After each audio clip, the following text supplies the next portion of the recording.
Hello everyone, welcome to our channel, and let's see how we can remove a player from your transfer list in the game. Let's get started.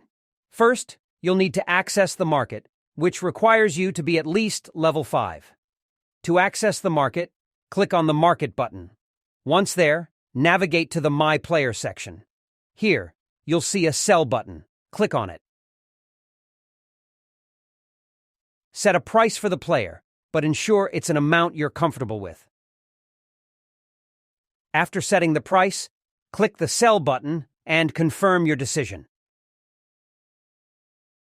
Now, your player is listed on the transfer market for potential buyers to see. However, if you decide you want to remove the player from the transfer list, go to the My Orders section. Within this section, you'll have the option to either resell the player or use the X button to remove the player from the transfer market entirely. And that's it. The player has been successfully removed from the transfer market. I hope this video was helpful. Make sure to hit the like button and also subscribe to our channel for more helpful videos.